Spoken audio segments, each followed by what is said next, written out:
Olá, disruptoras e disruptores! Bem-vindos ao Disrupt TV. Hoje a gente vai entrevistar o Oscar Decotelli.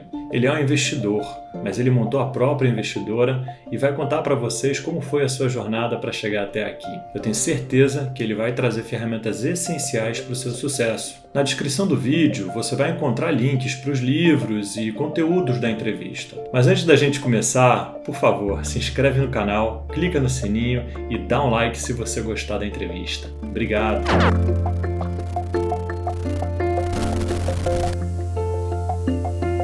O Oscar é formado em Economia pela PUC do Rio de Janeiro. Ele seguiu carreira com gestão de recursos de terceiros, passando por diversas instituições de renome. Investidor, um dia o Oscar também decidiu dar o salto de liberdade e cofundou a DXA Investimentos. Oscar, cedo o suficiente na sua jornada, você decidiu dar o tão falado salto de liberdade e montou uma gestora. Me conta um pouco, cara, como que foi esse processo e quanta coragem você precisou para dar esse salto.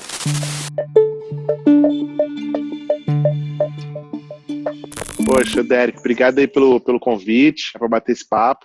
E é muito curioso, né? Porque a gente fala sobre salto de liberdade e, na verdade, talvez uma das coisas que te deixa mais angustiado é ser empreendedor, né? No mundo e, assim, principalmente nesse país, os desafios, né? Você tem a liberdade de você ser dono do seu próprio negócio, mas você tem aquela angústia, né, de todos os dias, cara, vai dar certo, não vai dar certo, várias pessoas contando com você, famílias, né? É muito interessante associar a palavra liberdade ao empreendedorismo, porque na prática é um grande desafio que a gente passa, né? Mas, assim, sempre tive dentro de mim, desde garoto, que, assim, é um tino de querer liderar, querer acertar e errar, mas, assim, que eu pudesse colocar em prática as minhas ideias. E, assim, eu fui sócio de algumas gestoras, de alguns locais diferentes, mas foi só quando, assim, de fato, pude dar espaço para a DXA que eu pude colocar em prática as ideias, né? E me sinto, assim, realmente liberto do ponto de vista de ideias, né? De o céu é o limite, podemos pensar, trocar, fazer, mas, assim, sempre ainda preocupado com todas as pessoas que dependem da gente nesse nosso dia a dia, né? Mas o salto foi um salto do ponto de decisão muito natural e do ponto de vista de momento, esperar aquele momento onde, assim, na prática, financeiramente, eu poderia fazer e que não fosse colocar em risco toda a minha família e toda a estrutura que a gente tinha já conseguido com tanto suor desenvolver. E, cara, você montou uma empresa, né? Assim, uma gestora. Muitas pessoas falam assim, investidor é investidor, né? Na verdade, você é empreendedor. Você montou uma empresa regulada pela CVM, então você está num ambiente regulamentar até bem exigente. O que você sentiu que foi o seu primeiro grande milestone? O que é a coisa que materializou na sua cabeça? Assim, agora eu sou empreendedor e tenho uma jornada aqui a trilhar.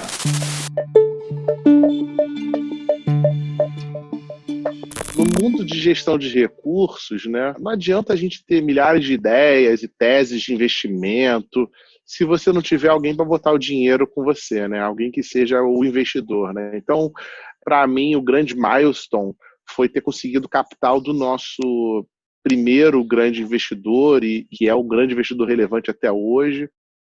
A gente tem aqui como principal investidor um family office que é de um dos fundadores da SAP, né, da empresa de software alemã, então uma família originalmente alemã. Então, assim, isso é um grande milestone que ele ainda é muito importante na nossa jornada, na nossa vida hoje em dia. Mas eu diria que é isso, a gente conseguir chegar, olha, poxa, esse cara realmente topou colocar o dinheiro da família dele investindo com a gente nessa tese de investir em empreendedorismo brasileiro, e comigo, né? Não mais com o Oscar, que é sócio do fulano de tal, que é da empresa de tal. Então, assim, isso foi uma coisa que foi um grande milestone na minha carreira e na história da DXA. E me diz uma coisa aqui, você falou rapidamente, né, o salto da liberdade talvez não seja assim tão libertador, né? E você falou da responsabilidade com a família. O que é ser um líder de família, um pai empreendedor para você?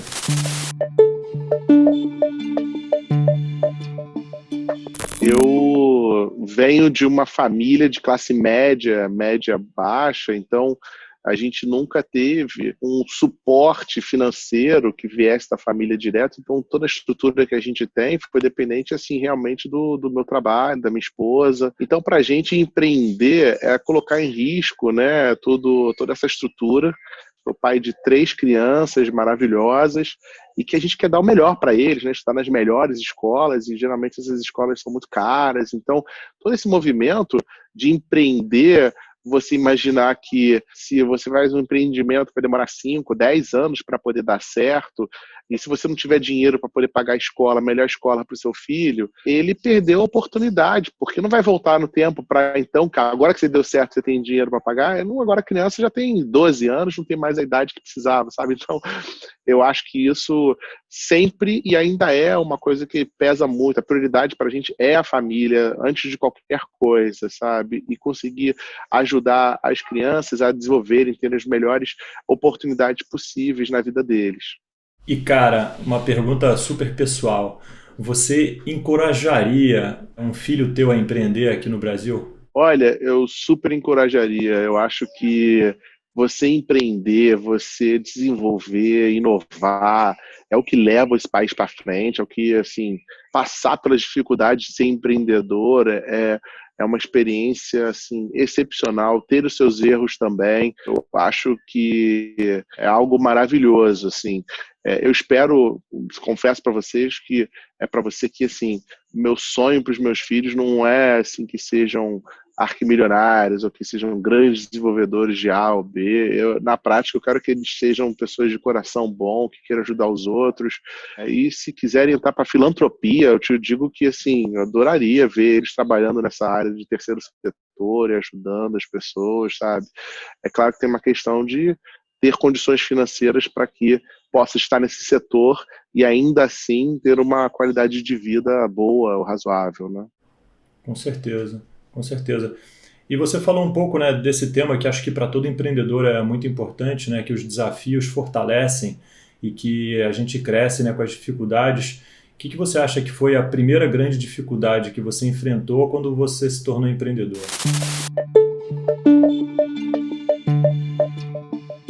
A primeira grande dificuldade é quando você é empreendedor e você tem sócios e executivos que trabalham com você, é o alinhamento das expectativas, né? Eu acho que tem muita gente, assim, que às vezes vai empreender junto com você e que acha que em um ano já está ganhando muito dinheiro, principalmente se for mercado financeiro, em um ano já está dando muito certo, em 2 anos está dando muito certo, em 3 anos. E, na verdade, eu acho que o grande desafio foi aprender que aquilo que as pessoas ou que estavam junto com vocês diziam, eles nem tinham certeza se eles iam aguentar ou não, tinha que passar por isso, sabe? Então, eu acho que foi um grande desafio que levou um tempo para eu pensar que o projeto da DXA é um projeto tão grande, tão maior do que os indivíduos, inclusive a mim.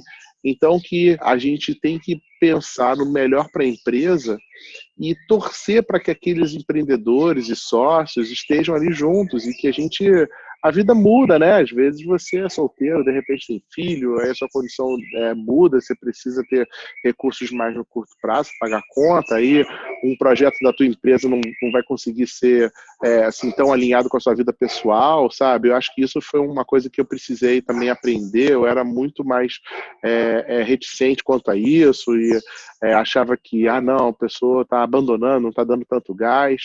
E, assim, eu acho que hoje em dia eu vejo que a empresa, ela vai seguir o seu curso, no seu tempo, e nós aqui, empreendedores, executivos, estamos ali juntos, vendo essa empresa crescer, sabe? E alinhando as nossas vidas pessoais à vida, aos projetos da empresa. Agora vamos fazer uma brincadeira aqui, cara. Vamos supor que agora você pode viajar no tempo e você pode encontrar aquele Oscar que eu conheci. Eu tive a grande honra de encontrar o Oscar de terno e gravata nos pátios da PUC, meu irmão, fazendo o possível para mandar bem no trabalho, mesmo que fosse matar uma aula, mesmo que fosse não ir tão bem numa matéria, né? Assim, porra, Verdade. um hustler de verdade. Você estava ali se colocando no mercado de trabalho e com essa carreira brilhante que você já trilhou até aqui. Que conselho você daria para aquele jovem Oscar?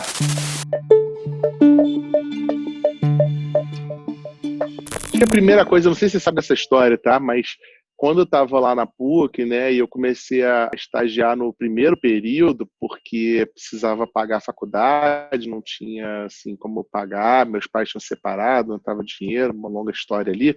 Durante um bom período, eu ia de bermuda, porque eu tinha vergonha de dizer que eu estava trabalhando. A primeira vez que eu disse que eu estava trabalhando, me zoaram, você serve cafezinho e tal. E, né, a garotada naquela época querendo ir para chopada, eu acabei entrando novo na faculdade, eu tinha 17 anos, então eu era muito novo, assim. Então, assim, eu acho que o conselho que eu daria para ele era de não se preocupar tanto de querer fazer parte de um grupo e abraçar a sua história, mesmo que sendo uma história diferente dos outros, uma história mais diversa, porque isso é quem você é e isso é muito forte, ser você quem é verdadeiramente. Eu acho que eu demorei muitos anos para poder fazer isso e entender que o meu passado pessoal todo é muito importante para transformar quem eu sou profissional também. Então, eu daria esse conselho. E, assim, outro conselho que eu daria era realmente de pensar em você primeiro do que necessariamente pensando em agradar os outros. Eu passei muitas vezes na minha carreira querendo agradar pessoas que, no final das contas, não queriam necessariamente o meu melhor, queriam, na verdade, era sugar a capacidade técnica e operacional que eu tinha. A carreira é assim, né? A gente é uma devoção, né? E também ter a coragem, saltar e construir caráter, né? Para falar, putz, agora eu vou fazer por conta. Realmente não é fácil não, cara. Não é fácil não. Agora, você tem um lado que eu conheci só recentemente, que é o poder da oratória, né? E a forma como eu conheci foi, porra, muito impressionante, cara. Porque eu te vi falando inglês fluentemente com uma das principais âncoras da Bloomberg. Eu acho que eu ia entrar naquela sala ali com a perna tremendo mais do que vara verde, entendeu? Queria que você me contasse um pouco como que você desenvolveu, pô, esse skill set que é extraordinário para qualquer executivo.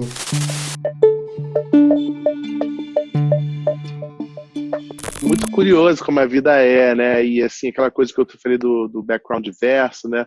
Eu venho de uma família de classe média, média baixa. Meu pai nasceu numa comunidade do Rio de Janeiro, e Piedade, assim, a família toda lutou muito para trabalhar, estudar, 9 irmãos. E durante muito, meu pai sempre foi professor, desde quando eu nasci. Então, assim, você já sempre teve essa cabeça de que você tem que apresentar, falar, né? Eu sou cristão, né? A gente foi criado na igreja batista, hoje eu sou presbiteriano, que é basicamente a mesma coisa, mas assim, desde pequeno, quando você é criado na igreja, né? Eu não sei se você sabe disso, mas eu toco saxofone, né? A minha família é bem musical e tal, e quando eu era criança, eu cantei no coral do Teatro Municipal, coral infantil do Teatro Municipal. Então, assim, meio que desde pequeno, ou eu tocava na igreja, ou eu participava de algum evento disso. Acho que esse lado da música foi muito importante para aprender a falar. Né? Acho que vai lá, tá na frente das pessoas. Então, falar na frente de um público era uma coisa que eu estava mais ou menos acostumado, porque volta e meia tinha que ir lá na frente da igreja, no grupo de, sei lá, 100 pessoas, assim, você falava alguma coisa. Então, essa coisa a igreja trouxe muito para mim. Agora, quando eu tinha, assim, meus pais são professores, os dois, e eles sempre pensavam que a gente tinha que conseguir mudar de patamar com educação. Eles não tinham recursos, a única coisa que eles podiam conseguir tentar fazer era trazer educação para a gente. E quando eu tinha 9 anos de idade, os meus pais falaram assim, a gente vai morar nos Estados Unidos. E fomos lá, com visto de estudante, visto de turista. Caramba, Tá? que legal. E ia para a escola pública, porque eles queriam que eu tivesse essa experiência. Eu morei lá 1 ano, só que por conta da música, né, eu tenho um ouvido muito bom por conta da música. Então, esse 1 ano foi suficiente para que eu conseguisse pegar um sotaque como se eu fosse local. As pessoas às vezes acham que eu fui criado nos Estados Unidos e tal, mas não, passei lá literalmente até, especificamente foram 11 meses. E quando a gente voltou, continuamos estudando para pegar a matéria, né, a gramática do inglês, mas eu nunca perdi aquele sotaque e isso sempre me ajudou muitas coisas na minha vida, o inglês me ajudou muito. Então, quando eu comecei a trabalhar lá em 97, 98, eu pude me desenvolver porque eu conseguia ler livros de finanças em inglês antes que forem traduzidos para português. Outras pessoas do banco não conseguiam ler inglês desse jeito, então eu conseguia fazer as coisas antes do que os outros, só para te dar uma noção. Então, assim, esse negócio de falar em público sempre teve muito presente pra gente, e assim, o fato de meus pais serem professores, né, ensinar como que você faz uma linha de raciocínio, começo, meio e fim, essas coisas, sempre foi muito presente. Agora, assim, realmente falar na Bloomberg é um desafio. Você falou que você entra tremendo, mas assim, eu entro muito nervoso, tá? Pode achar que não, mas eu tô muito nervoso quando eu vou lá falar, porque eu preciso responder uma coisa ao vivo, de pessoas que são extremamente técnicos, tá? Os âncoras de Bloomberg e tal, a pessoa que chegar ali, cara, essa pessoa, ela sabe muito mais do que a gente, tá, Derek? Sabe falar de tudo que é tipo de investimento e tal, e tudo ao vivo ali, direto. E eu tenho que me preocupar de não falar uma besteira, não falar alguma coisa errada, não falar uma coisa que juridicamente eu não posso falar, uma palavra errada, um sotaque, uma pronúncia sobre a palavra. Nossa, é um caos, mas assim, eu tenho a tendência de gostar. Quando eu sou pressionado, eu cresço. Eu não sei porquê, mas assim, a minha vida sempre foi assim. Cara, quando eu sou pressionado, é o momento que dá uma adrenalina e eu cresço, eu não diminuo, sabe? E em diversos momentos na minha vida e aqui na própria DXA, eu não sucumbo, sabe? E assim, às vezes cria alguns problemas, né? Porque também não deixa as coisas baratas, não, às vezes dá umas brigas e tal. Mas assim, nessa parte aí da Bloom é uma coisa que eu fiquei muito feliz de ter sido convidado e assim, sinto uma adrenalina muito boa.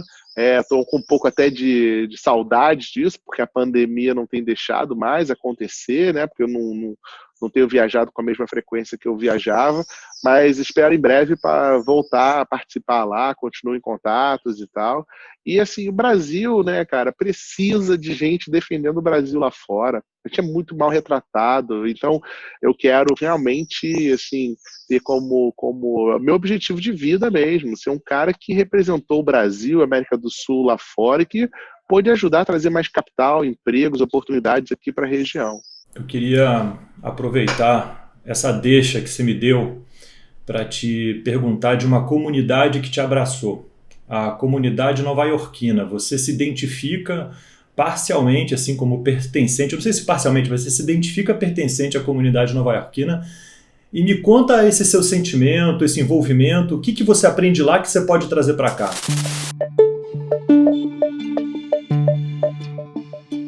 Olha, Derek, é interessante você falar isso, porque assim, ao longo da minha vida profissional, eu tive muitos encontros com Nova York. Primeiro pessoal, né? Então, quando eu tinha 9, 10 anos, eu fui lá, foi lá que eu morei, e isso abriu uma cabeça para mim absurda, porque a cultura americana, ela tem essa ideia de dizer, olha, se você quer um dia ser presidente dos Estados Unidos, vá ser, você pode qualquer coisa, né?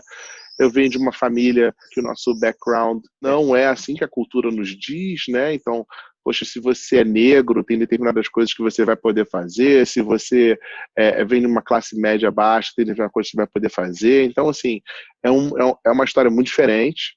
E isso abriu muito a minha cabeça.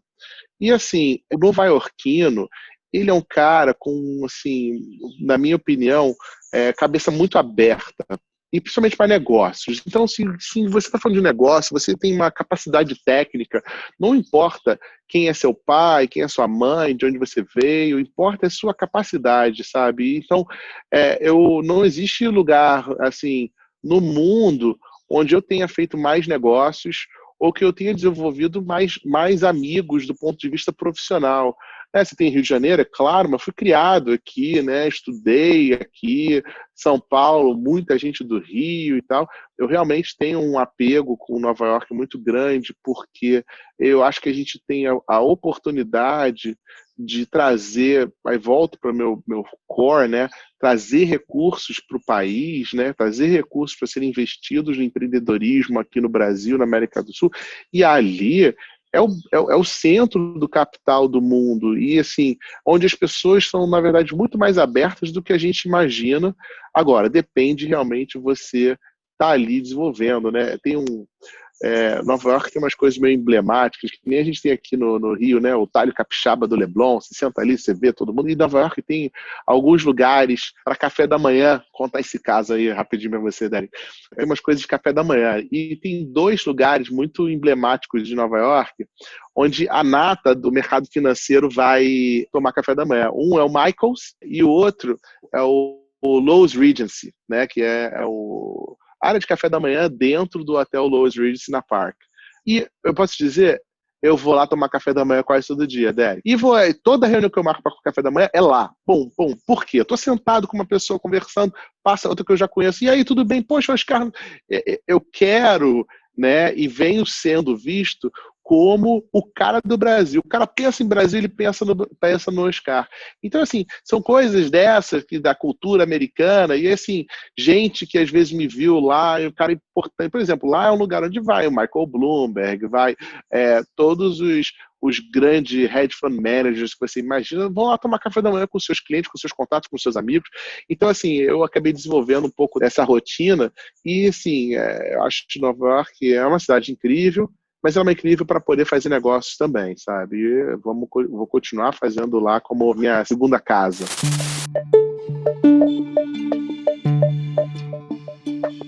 Oscar, eu tô vendo que você está na frente da DXA. É uma casa, né? É um sonho que eu sempre tive, do nosso escritório ser uma casa assim, versátil, que possa ter um lugar para empresas investidas, para empreendedores. Assim, a gente só está no começo ainda do uso dessa casa, a gente quer transformar numa casa de troca de experiências entre empreendedores, que venham receber investimento da DXA ou não venham receber investimentos da DXA, mas que a gente possa impactar comunidades com esse tipo de approach. A gente muito abençoado aqui com essa casa, numa área relativamente residencial do Rio de Janeiro, uma natureza, né? Muitos dias eu chego aqui, tem mico na janela ali onde eu sento. Então, assim, cara, só tenho a agradecer mesmo a Deus por essas oportunidades. Que legal, cara. E me conta aí um pouquinho o que é a DXA, como é que ela nasceu e onde estamos hoje? A DXA, ela tem a origem, o nome é de Diamond X Alternatives, né? E qual que era essa ideia? Era uma ideia muito que eu vinha estudando de o desenvolvimento da classe média e como que cada vez mais a pirâmide, né? Não é uma pirâmide, você estava cada vez um diamante com a classe média sendo a maior parte da população. E a ideia de você achar negócios que não estivessem prontos, né? Que você precisa achar uma pedra bruta, ajudar a lapidar essa pedra para então virar um diamante. O X vinha do multiplicação no capital, não é só TIR ou IRR, e o A de alternativas, olhar as coisas diferentes que ninguém mais está olhando e tal. E aí veio a brincadeira de usar o DXA, né? A ideia da DXA, ela foi de dar um passo atrás para algo que eu já estava fazendo no passado. Então, eu fui sócio da Opus. Na Opus, a gente fez investimento na Ágora, e a Ágora foi um cheque que foi pequeno em relação aos padrões de private equity, mas foi um deal que deu muito certo, mais de 10 vezes no investimento. E depois que eu saí da Opus, eu fui ser sócio da VBI, e lá a gente só estava olhando negócios de 50 milhões de dólares, sabe? E os private equities em geral no Brasil também. E assim, aquilo para mim era muito gritante, voltar um pouco mais à gênesis do que eu fazia na época da Opus, que era olhar negócios menores, onde a gente pudesse botar cheques menores com múltiplos mais altos, né? E assim, vi um buraco que existia, ainda existe no Brasil, onde a indústria private equity só cresce todos os anos, mas todo fundo novo que nasce aí, ele quer ser um fundo grandão, olhando empresas que tenham pelo menos 10 milhões de reais de EBITDA. Uma empresa de 10 milhões de reais de EBITDA no Brasil é uma empresa grande. Ninguém está investindo em pequenas e médias empresas. Existem uns estudos que mostram que se uma empresa tem mais do que 1.000 vezes o PIB per capita desse país, ela é uma empresa grande. E aqui no Brasil, né, a gente está falando aí de 40 milhões de reais. Então, uma empresa que fatura mais de 40 milhões é uma empresa grande, não é uma empresa pequena e média. Então, todos os fundos que existem por aí só focam nisso. Tirando o venture capital de tech, né? Então, no mundo da economia real. Então, a minha cabeça foi, olha, eu quero investir negócios menores, negócios que têm um potencial de crescimento grande, mas que eles são de economia real, e negócios que eu quero vender para os fundos maiores. Então, eu quero entrar numa empresa que tenha 2 milhões de reais de EBITDA, 1 milhão, zero, e quando ela estiver batendo 10 milhões de reais de EBITDA, 15, eu vou vender para um outro fundo maior, e a gente tem expansão de múltiplo, crescimento, e a gente vai ter um retorno de algo como entre 5, 6 vezes no capital. Então, essa foi a tese do desenho da DXA. Quando a gente começou, a gente tinha uma ideia de fazer um asset, ter outras áreas. Um dos nossos sócios que olhava essa parte mais de líquidos e tal, e comercial, a gente começou a desenvolver essa área. Tivemos algum sucesso, principalmente na parte de crédito. Depois veio a crise, o negócio deu uma diminuída. Aí depois trouxe um outro sócio para tentar desenvolver mais. Mas, assim, a gente sempre sentiu, quando eu digo a gente, eu e o Flávio, que é meu sócio aqui na DXA, sempre teve a ideia, assim, que, cara, o foco que a gente gostaria mesmo era só ficar falando essa parte de empresas. As outras coisas, nós acabavam dando mais dor de cabeça do que dinheiro, a gente acabava tendo mais estresse, até estresse com os outros sócios. Então, a gente acabou, em 2018, começando o processo de ficar focado somente na parte de empresas, né? E por que 2018? Foi quando a gente fez a saída da nossa primeira empresa, nosso primeiro investimento, que foi a Zidog. E a gente saiu dela, foi um múltiplo muito, muito bom, a gente gerou 12 vezes, né, mais de 1000% de retorno em 5 anos e meio. E a gente falou assim, olha, a gente pode simplificar a nossa vida, ter menos sócios de 1000 áreas diferentes, muito estresse, muita gente para você ajustar as expectativas, e a gente pode focar nessa atividade mais empresarial nossa, de investir em negócios, e foi daí que a gente focou e diminuiu um pouco desse escopo todo do asset, a gente ficou mais focado realmente na estratégia de private equity e investimentos em empreendedores. Hoje a gente tem 1 bilhão de reais sob gestão, então em torno de 200 milhões de dólares, somos 12 pessoas e nós temos 6 investimentos. E estamos fazendo um processo, uma transformação aqui, onde o que a gente achava que o private equity era só para os ultra ricos, né, como eu estava comentando, esses bilionários lá, fundadores da SAP, e a gente acredita que existe um processo da democratização e um acesso mais pulverizado de investidores, do qual nós vamos fazer parte. Então, a gente espera que no ano que vem, investidores com 10 mil, 20 mil reais possam investir aqui também junto com a gente. Então, é um momento muito interessante, o momento que a gente está vivendo agora. Com certeza. Com certeza, mas antes de falar desse momento, eu queria te fazer uma pergunta, porque você tem uma tese comprovada, você identificou um diamante bruto que é a Zidog. Cara, como é que foi identificar essa oportunidade? A Zidog, ela é um case muito interessante, porque são empreendedores com uma capacidade de marketing, visão muito clara, pessoas que têm uma visão muito certa do que querem, de para onde vão. E assim, a Zidog, ele é um deal que não tinha muita, é muito interessante, não tinha muita gente apoiando eles naquele momento.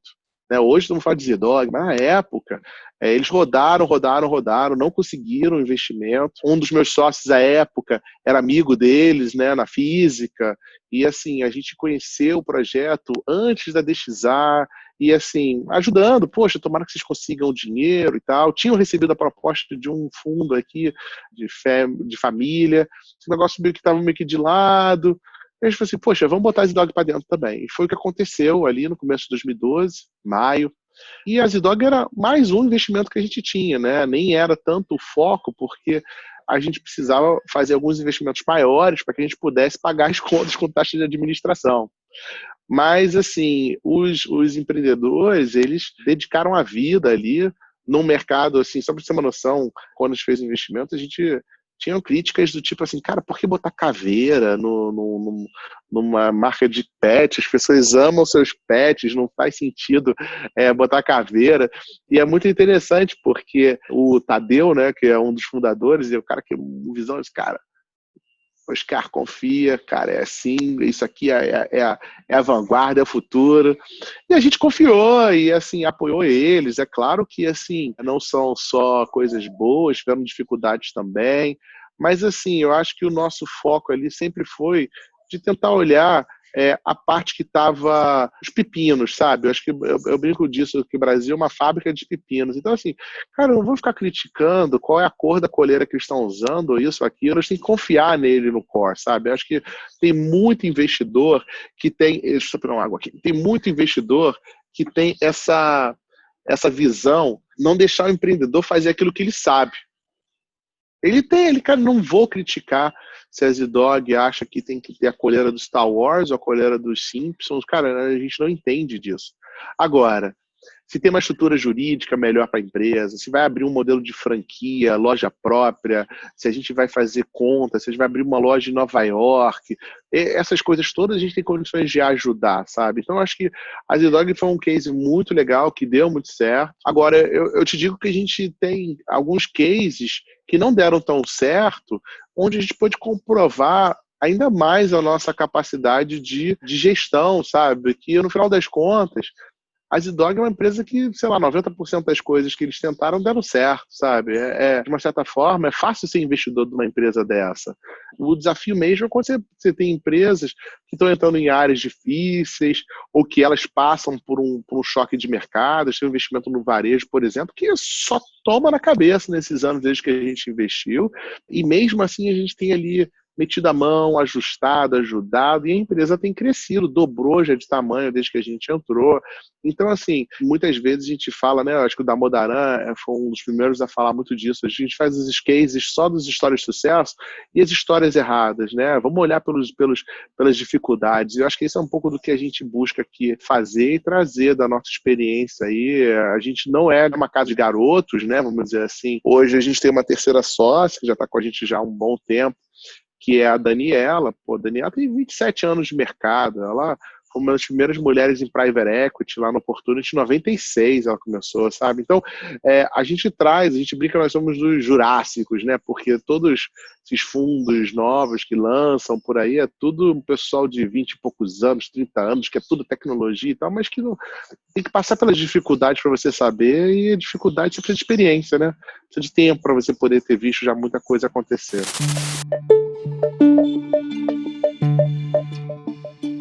Eu era novo, me achava velha guarda, e eu sou velha guarda agora e me acho velha guarda, entendeu? Porque, cara, eu não consigo acreditar que algo diferente de se ter cabelo branco não tem uma correlação com sucesso, né, cara? Assim, cabelo branco traz sucesso, é experiência, é vivência, é sofrência. Eu acho que a gente vive um mundo hoje em dia de muita gente querendo o sucesso rápido, sabe? Eu acho que assim, essa questão dessa geração dos milênios puxa um pouco disso. E assim, eu acho que o tempo vai dizer, o mais importante é ser resiliência e você ser fiel, sabe? A nossa tese de investimentos aqui, ela é a mesma desde 2011, quando a gente começou. Então, assim, não vamos mudar a tese, vamos continuar fazendo isso. Tem muita oportunidade. A gente, 4, 5 empresas por semana batem na nossa porta aqui. A gente vai continuar com essa tese. Ela pode não ser a tese que chame mais a atenção de todo mundo e que dê muito dinheiro no curto prazo, mas a gente sabe que no médio e longo prazo, cara, a gente aqui tem mortalidade zero. Nenhuma empresa que a gente investiu até hoje aqui, a gente perdeu, sabe? Então, a gente acha que isso aí é uma coisa que tem muito valor. A gente não desiste das empresas. Pode dar errado, mas a gente não desiste. A gente vai ali tentar repensar como é que a gente muda e traz novas soluções. Então, eu acho que isso é muito de dizer quem nós somos. Pessoas que são resilientes, que não têm medo das dificuldades, né? Eu diria que muita gente, até que passaram por aqui, na primeira dificuldade, fica a mula, né? Então, eu acho que nós somos desse tipo. E o tempo vai dizer, sabe? Os nossos investidores, eles têm essa visão de segurança, que a gente não desiste dos investimentos, a gente ajuda, a gente vai caminhando e a gente busca ser o mais transparente possível que a gente puder, sem esquivar das dificuldades.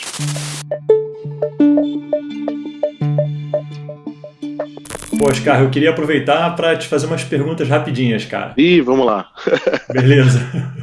Qual é a tua primeira rotina quando você acorda? Cara, ficar com os meus filhos. Eu não tenho despertador. 6:30 da manhã, eles chegam lá, pulam em cima de mim. Então, a primeira rotina é ficar com eles, curtir eles, assim, começar a entrar na cabeça do que fazer. Eu só leio notícia quando eu chego aqui no trabalho, então, assim, eu tenho um pouco desse momento família antes de tudo, sabe? E se você pudesse sentar para trocar ideia com qualquer pessoa, viva ou morta, quem seria? Cara, ou dizendo o lado pessoal mesmo, seria, pô, Jesus Cristo. Seria, pô, você pode falar com qualquer pessoa viva ou morta, sentar e conversar, assim, por mais que eu acredite que estou sempre aí na conexão com Deus diariamente, mas seria uma coisa incrível aí. Concordo, cara. Já passou uma vez aqui no canal essa resposta e eu acho ela maravilhosa, porque uma pessoa tão extraordinária, né, cara, que atravessou.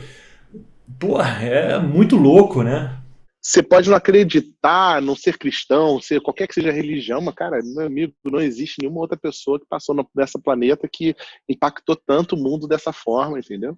Total. A gente esquece que ele foi pessoa com angústias, É, sofrimentos, incertezas, entendeu? É muito louco. comprovadamente que existiu, né, cara? Agora, você pode discutir se não era Deus, se era Deus e tal, mas o cara existiu. Total, cara. E vamos lá. Bom, agora é uma hora que veio um assunto para mim ainda simples e importante aqui no canal, cara, que eu tô construindo a playlist dos empreendedores. Qual seria uma música para você deixar? Uma música para deixar rolando o dia inteiro, cara. Você vai rir, tá? Mas, assim, seria Power of Love, Huey and Lewis, De Volta para o Futuro, cara. É uma música que, assim, que me remete a muitas coisas, seja de infância, seja de animação e tal. Então, é uma música, para mim, bem, bem marcante aí. Pode tocar toda hora que eu escuto até o final. E agora, né, no mundo pós-Covid, ninguém duvida que seria possível a gente passar por um apocalipse zumbi. Se a gente tivesse um apocalipse zumbi, o que você levaria para o apocalipse zumbi, cara? Um item, né? Uma coisa. Cara, assim, se fosse ter um apocalipse zumbi, cara, tem que ter um barco, né? Porque acho que zumbi não nada, não, assim, tem que ser um barco para ir para alguma ilha deserta, aí você vai chegar a alguma ilha deserta que os zumbis não chegaram lá, aí você faz comida e fica vivendo lá o resto da vida, cara. Dá uma de, dá uma de ermitão, assim. E se você pudesse escolher um superpoder, que superpoder você escolheria? Controle da mente, cara, mind control, não tem nem dúvida. Mandar todo mundo fazer o que eu quero, seguir. Excelente, cara. E vem cá, Oscar, se você pudesse enfrentar algum vilão, quem que você enfrentaria? Pudesse enfrentar algum vilão, cara. Eu vou te dizer que tem muitos vilões que eu gostaria de enfrentar. Mas, assim, eu sempre penso, cara, que Lex Luthor é o cara, assim, o vilão mais inteligente que já teve, sabe? Então, assim, definitivamente seria Lex Luthor, cara. Irado, irado. E se você pudesse recomendar um livro para ler antes de morrer, que livro seria? Difícil você não falar de Bíblia, né, cara? Porque são tantas histórias ali e tantos conceitos, cara. Todo mundo tem que ler a Bíblia antes de morrer, cara. Eu acredito muito nisso. Pô, concordo totalmente, cara, totalmente. Acho que é um livro maravilhoso e a gente pensa pouco que ele é um livro, né? A gente pensa nas pessoas, né, e não tanto no conteúdo, né, mas é um dos livros mais históricos é o livro mais histórico que a humanidade tem, né?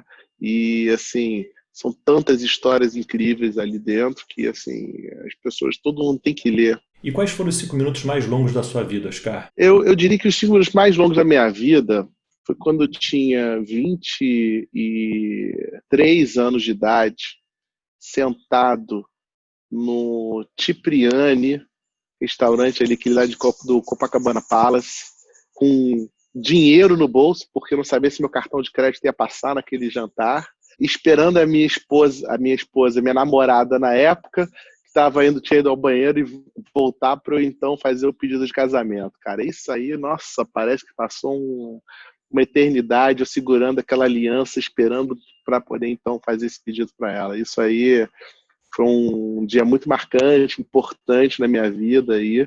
e que parecia uma eternidade. Nem sei se deu 5 minutos, às vezes foram uns 2 minutos, mas parecia assim, horas. Pô, que incrível, cara. Obrigado aí por compartilhar. Muito bonito, cara. Muito maneiro. Olha, E se você pudesse ser eternamente lembrado por algum feito, alguma coisa, o que seria? definitivamente alguma coisa filantrópica, cara. Definitivamente alguma coisa que pudesse. Assim, eu acredito muito que a forma de você conseguir mudar a vida das pessoas é com o conceito do capitalismo consciente, né? Você ter empreendedorismo em empresas que tenham impactos sociais positivos e que sejam for profit. Então, conseguir ter essas diversas pessoas, é isso que eu gostaria, de ser lembrado por ter conseguido mudar a vida de pessoas e que isso afeta gerações, né? Concordo em gênero, número e grau. Bom, quando que você sente que você está sendo a melhor versão do Oscar? Eu te digo, assim, versões pessoais e versões profissionais, né? Eu sou eu mesmo quando eu estou fazendo um churrasquinho em casa com a família, mas eu sinto que quando eu sou desafiado, né, coisas como, por exemplo, o exemplo que você deu, né, de estar lá falando na Bloomberg, na televisão ao vivo, em inglês, sabe? Eu acho que nesse momento eu estou sendo a minha melhor versão profissional, sabe? Uma pessoa que não era para estar ali, eu não era para estar ali, a julgar do meu background, do background da minha família. Então, assim, eu sinto muito orgulho de ter conseguido estar ali. Isso foi o passado, sou grato pelo que já aconteceu. Se acontecer de novo alguma vez, pô, vou ficar super feliz.